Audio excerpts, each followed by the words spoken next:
Bonjour, bienvenue pour une nouvelle recette du journal La Provence et aujourd'hui on est chez Philippe Second. Bonjour à vous. Bonjour Hervé. Meilleur ouvrier de France dans ses compétences de la pâtisserie, du chocolat. Ici nous sommes dans votre atelier et comme nous sommes en début d'année, qu'est-ce que vous allez nous faire comme recette? Alors d'abord bienvenue, bienvenue Merci. chez nous, hein. C'est un plaisir de vous avoir et de pouvoir expliquer comment on fait une brioche des rois. Parce que c'est ce que nous allons réaliser aujourd'hui pour montrer un petit peu à toutes les ménagères quelques secrets de fabrication. Si ça peut les aider, j'en serais ravi. Voilà, tous les ingrédients sont là, on n'a plus qu'à refaire la recette. À tout de Avec suite, plaisir. on y va. Voilà, alors les ingrédients, c'est très très important. Il y a beaucoup d'ingrédients et il doit y avoir une mise en œuvre progressive. On ne peut pas mélanger n'importe quoi, n'importe comment. Donc en fait, je pèse ma farine. Dans ma farine, il y a de la poudre de lait. Je vous donnerai la recette après, hein. Il y a de la poudre de lait. Il y a du zeste d'orange et du zeste de citron râpé. C'est pour les arômes dès le départ. Ensuite, il y a ce qu'on appelle du sucre inverti, mais on peut mettre du miel de la même façon. Il y a des melons confits et des oranges confites. Il y a de la levure. Il y a du jus d'orange, du beurre, des œufs entiers, du sel et du sucre. En premier, on met la levure. On met la levure de boulanger en premier. Ensuite, sur cette levure, on va mettre un tout petit peu tout ce qui est sec petit à petit.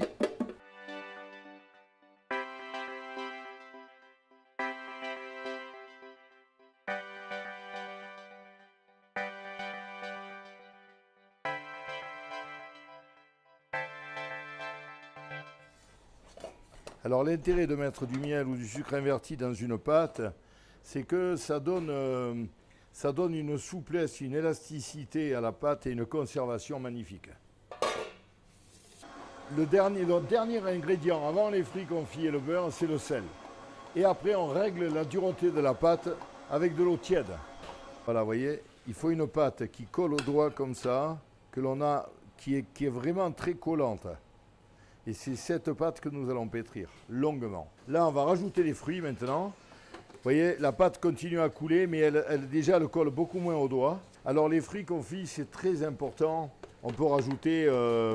bon, moi, j'aime le melon confit. Dans le roi en Provence, dans la brioche des rois, il y a du fruit confit, et du melon confit et de l'écorce d'orange.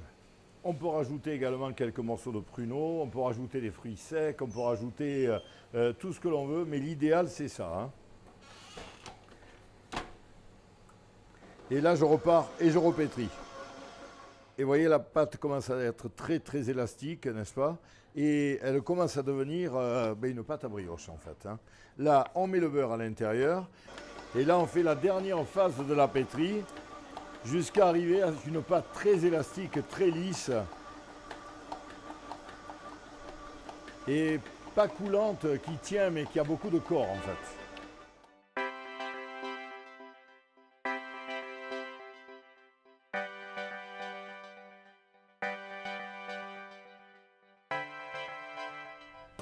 Et là, à l'aide d'une corne, on va débarrasser la pâte et vous allez voir l'élasticité que je suis arrivé à obtenir. Voilà, vous voyez? Voilà, vous voyez, c'est une pâte qui est très très élastique après. Voilà, ça c'est très très important. Elle va pousser très rapidement avec la levure qu'il y a à l'intérieur. Regardez comme c'est beau, une belle pâte bien lisse là. Voilà, là on a quelque chose de très intéressant. Là, on garde au réfrigérateur maintenant pendant une douzaine d'heures.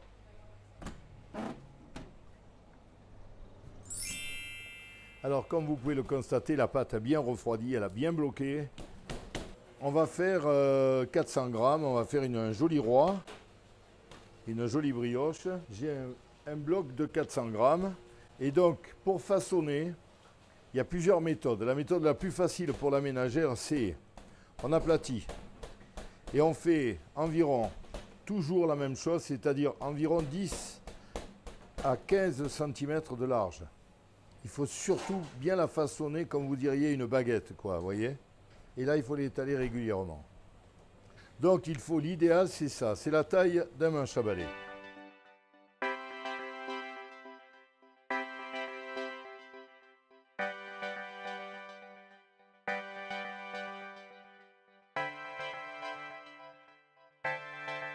Là, les rois ont poussé, et ce qu'on appelle pousser, c'est-à-dire la fermentation est terminée, ils sont prêts à être cuits. Et donc là, il faut que je mette au four tout de suite, sinon, donc il faut un four très doux, 160 degrés, et là voilà, elle va cuire très lentement. En fait, ça fait 20 minutes que les rois sont cuits, sont sortis, je veux dire qu'on les a mis on les a mis à la cuisson. Et là voilà, il faut une pâte très blanche afin de garder beaucoup de souplesse comme ça. Et là, on va les laisser refroidir tranquillement avant de les décorer. Je vais vous montrer après tout à l'heure comment on les décore. Voilà, dernière phase de décoration de ce gâteau des rois avec vous, Philippe II. On a vu toutes les étapes de fabrication de cette recette. Racontez-nous qu'est-ce qui se passe là. Je vous laisse faire d'ailleurs. Allez. Et donc, je me sers de ce nappage. Et à ce moment-là, si vous voulez, on prend de la confiture d'abricot dans laquelle on met de l'eau et on fait chauffer et on cuit pendant 2-3 minutes. Et après, on arrivera à obtenir le même résultat. Donc là,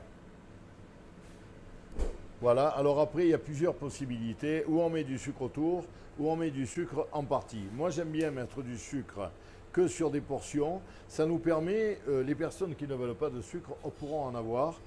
Pourront ne pas en avoir, voilà, c'est ça plutôt. La collection que j'ai choisie pour ma saison des rois, aussi bien galette que brioche, c'est des sculptures de pompons. On donne une toute petite entaille dans la brioche afin d'insérer le sujet, qui sera après caché par les fruits confits. Chacun décore comme il entend. Moi, j'aime bien les fruits nobles. Je travaille avec des confiseurs qui ont de très bons fruits confits. Et il n'y a rien de meilleur qu'une tranche d'orange avec une brioche souple. Donc, on met par exemple ça, ou on va mettre une clémentine. On va remettre en face une tranche d'orange, une touche ici, une touche ici. Aucun roi est décoré de la même façon chez moi, hein. Voilà.